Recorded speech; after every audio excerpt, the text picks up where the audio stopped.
Hello.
Hello, everyone. You need to turn it up. Turn it up. It's good. Yeah, you gotta get relatively close. Stand over to this side. This is as high as it goes. Just get close. Okay. Hello. I've been with this man for 31 years, and he has never surprised me more than tonight. I cannot believe he's going to get up in front of you guys and talk. So let's welcome to the stage Steve Bardsley and his one-man show.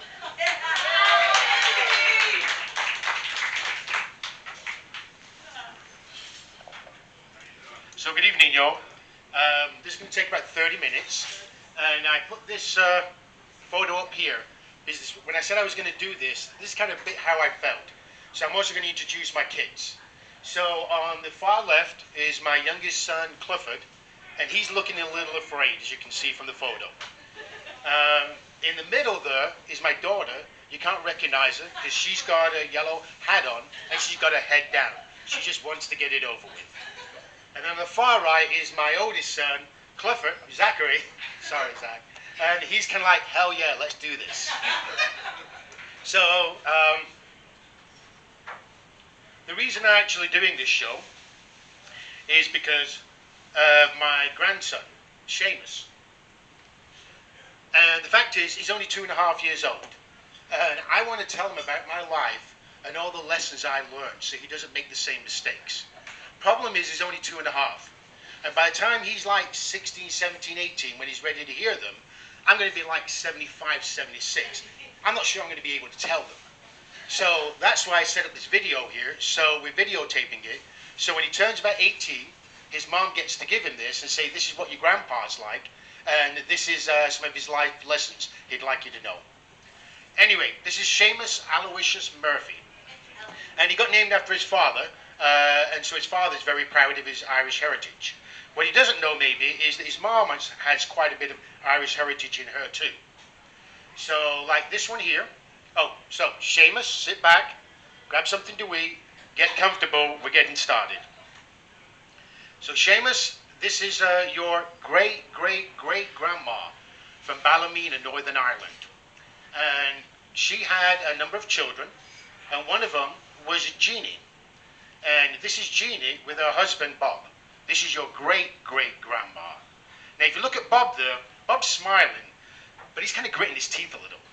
And the reason is you're going to find out here, is that he had 5 daughters. No sons, just 5 daughters. I brought up 1 daughter. I couldn't imagine bringing up 5. But anyway, the one on the back, on the far right, is your great-grandma. And that is Kathleen. That's my mom. Anyway, she, one weekend, she was about 18, 19, 20, she went to Portrush, which is like the Myrtle Beach of Northern Ireland. And she met this guy. That's my dad. This is his movie photo one. Anyway, he was there because he was stationed, he's English. And he's an English Catholic. My mom was an Irish Protestant. There's a lot of stories there, but we don't have time for that tonight. So, anyway, he was stationed in the RAF there. My dad was also the champion boxer in the RAF for his weight division, which was like about 102 pounds. So, trying to think of where we're at next. Anyway, they got married, and they had my brother, who was named Clifford. This is Oldham, England. This is where we used to live when I was born. This street's a lot nicer than the street I lived on, but it was very similar to this. My brother was born, and about 2 years and 2 months later... Sorry, thank you. So I'm going to have to now restart it. So sorry about that. That's why I'm not an expert.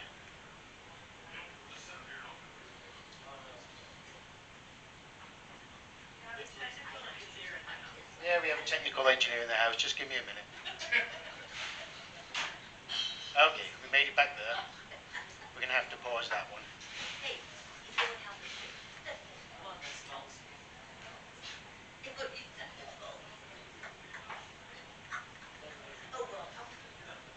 Here we go.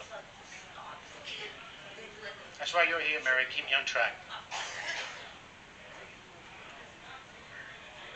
We're just going to go with that. Ah, shit.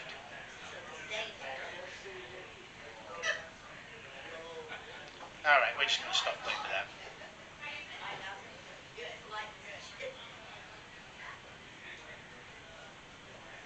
Okay. So anyway, I was being born, and my mom and dad just knew they were going to have a girl. So they had all these girls' names picked out. Anyway, I was a boy, obviously. Anyway, so they had no boys' names. So they went to my little brother and said, what should we name him? My little brother, 2 years and 2 months old, he has like 10 words he knows at this point. I was probably lucky I wasn't called Ketchup or something like that. But also, his best friend, at 2 years and 2 months, you don't have best friends. You have playmates. But anyway, that's how I got named. My name was Stephen. We lived in England for 3 years. And then we moved to Nigeria, Africa. And it was a lot nicer house, but you don't get to see the house. And this is a picture of my father. He won the local golf tournament one year. And what I really want to show this for is those shorts. The only problem is, obviously, it's horizontal. But if you look at the shorts, you see these shorts are about 15 inches above the knee.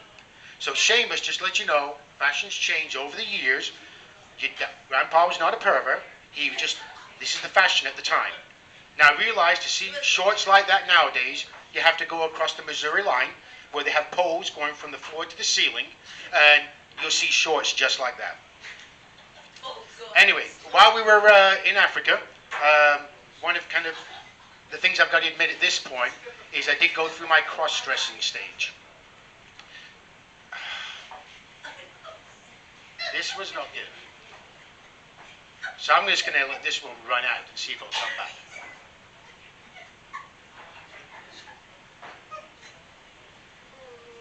Here we go. All right. So this is the day, and I will admit it's only the day that I went through my cross-dressing stage. So all little boys are going to go through a cross-dressing stage, and I recommend you kind of get it out of your way early so it's not too embarrassing. But anyway, this is the only photo evidence we have of that. After about, when I turned 9, we moved back to England, and that's kind of when we started playing a lot of sports, me and my brother. And so I was actually the champion of my team, of my skateboarding team in England. This was in the local newspaper, where I won the freestyle championship, and I did the handstand and I did the jumping. So after we got to about 19 years old, we decided to move to America. And that's where you'll understand the difference between socialism and capitalism. We got our first lesson about 30 minutes after landing in Atlanta Airport. This is a Coke. Now, if you live in socialism, which is England, you want a Coke, they'll just grab the Coke off the shelf and they're going to hand it to you. It's going to be lukewarm. We come to America and all of a sudden they get a cup, they fill it with ice, and then pour the Coke in, and you get a nice cold Coke. And the reason is it took me like 5 years to figure this out. If you fill the glass up with ice is cheap. You don't use as much Coke, so you make more money. That's the difference between socialism and capitalism. We've got our first lesson just getting off in the airport.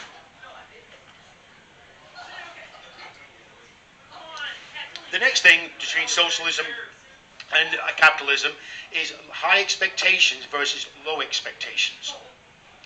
And so when we moved here, I came kind of late, so I waited about a year to get my green card. So during that time, I spent my first year just at home watching all the daytime soap operas.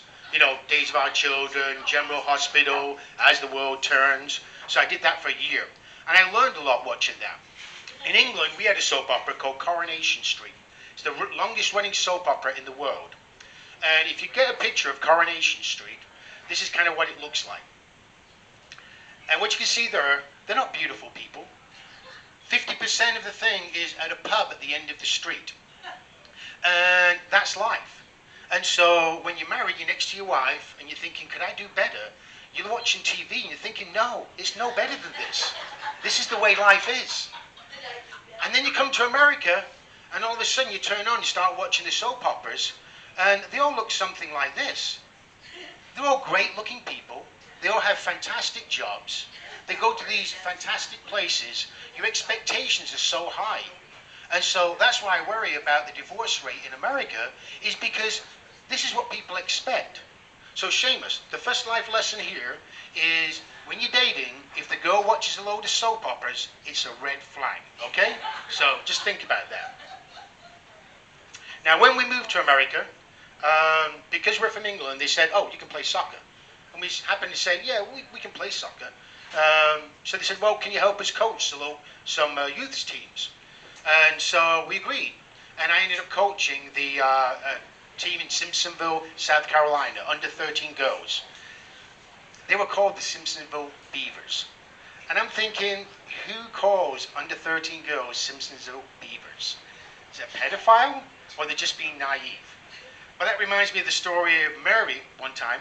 This was about 1999, so I'm jumping ahead here. And I'm sitting on the couch watching TV, and she says, hey, did you hear about the new reality show on TV? A couple of parents from the kids' school are on this reality show. I said, okay, that sounds good. She goes, but I don't know much about it. I says, well, just go into the computer, type it in, and it'll tell you all about it. She says, oh, okay. Anyway, about 30 seconds later, I hear a scream. And she goes, Steve, there's porno on the computer. I'm like, what the hell did you do? She goes, I typed in the name of the show. I said, what was the name of the show? She says, Wife Swap. I'm thinking, Mary, you cannot be that naive, can you? And I guess you can. So the whole point is, though, is that before you type